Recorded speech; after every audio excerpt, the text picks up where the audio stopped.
नमस्कार समस्त को ओपीटीएम अपडेट्स न्यूज चैनल को स्वागत। बहुत बड़ खबरटी आसी समस्त सरकारी कर्मचारी मानू आपणकर जो रही पेंशन वृद्धि को लेकिन खबरटी रही एवं ही आपणकर अपडेट आसी अच्छी कंप्लीट डिटेल्स आपको कहि कि प्रथम करके आप यूट्यूब चैनल को विजिट करुवे ताहले चैनल टी को सब्सक्राइब करके निहाती भाव में पाखर थी बेल आइकन टी को प्रेस करेंगे और वीडियो गोटे लाइक आमको निहाती भाव में बहुत भाव जो रही हेल्प कर आग को आपमती सब भिडियोज आने तबे देखो आपंकर अपडेट टी एवं ही आसी 4 आवर्स आपंकर कौन डिटेल्स रही आपको देखी तबे देखो ये अपडेट टी आपको जो रही इकोनॉमिक टाइम्स तरफ रही आपको डिटेल्स जो रही पेंशन वृद्धि को लेकिन गोटे बहुत बड़ अपडेट आपको अच्छी जो देखो आपको कहुई जे आपंकर ईपीएफ पेंशन 75 टंकार वृद्धि पाई आपंकर 12,500 टंका पर्यंत आपंकर रहा जो रही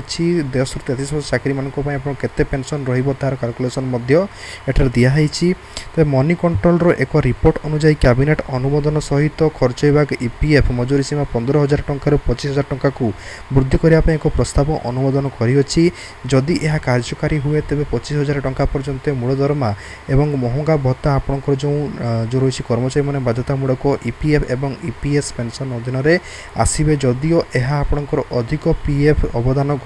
जो रही आपंकर दरमा को ह्रास करें किंतु यह आपंकर अवसर संचय एवं मासिक ईपीएस माने आपंकर पेंशन और मासिक जो ईपीएस पेंशन को आपंकर उल्लेखनीय भाव में वृद्धि कर। तबे कौन रही नूतन ईपीएफ मजूरी सीमा आपंकर ईपीएस को किपर वृद्धि करेंगे देखो 25,000 टंका को वृद्धि करने द्वारा कर्मचारी मानकर ईपीएस प्रभावित अवदान वृद्धि पाइब कारण नियुक्तिदाता मानकर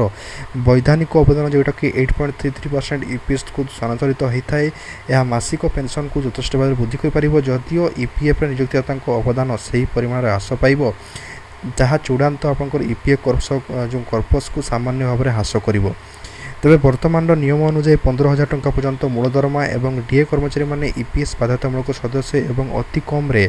10 वर्ष पेंशन योग्य सेवा समाप्त करिया परे पेंशन पाइबा योग्य होता मासिक ईपीएस पेंशन आपको फर्मुला रही देखो यहाँ आपंकर फर्मुला रही फर्मुलाटी कौन रही आपको देखा देखो ईपीएस पेंशन आपंकर रोचे पेंशन योग्य दरमा इंटू पेंशन योग्य सेवा हरण 70 20 वर्ष कि अधिक सेवा समाप्त करुवा कर्मचारी मैंने पेंशन योग्य सेवा गणना करने समय 2 वर्षर बोनस आपंकर पाइबे। तबे ए देखो आपको जो रही डिटेल्स लिखाई बेसिक पे आपको जनक 25,000 रही सर्विस जदि आप 10 वर्ष रही आपंकर पेंशन जो रहा कि आपको 2,000 टंका थी 3,000 टंका रही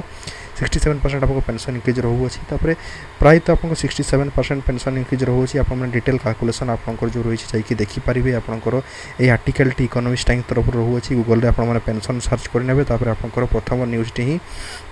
जो रही इकोनॉमिक टाइम्स तरफ से आपको जाकि चेक करेंगे। जब वीडियो आपको भल लगे वीडियो को लाइक कर सब्सक्राइब करेंगे देखा नेक्स्ट वीडियो। थैंक यू और गुड बाय।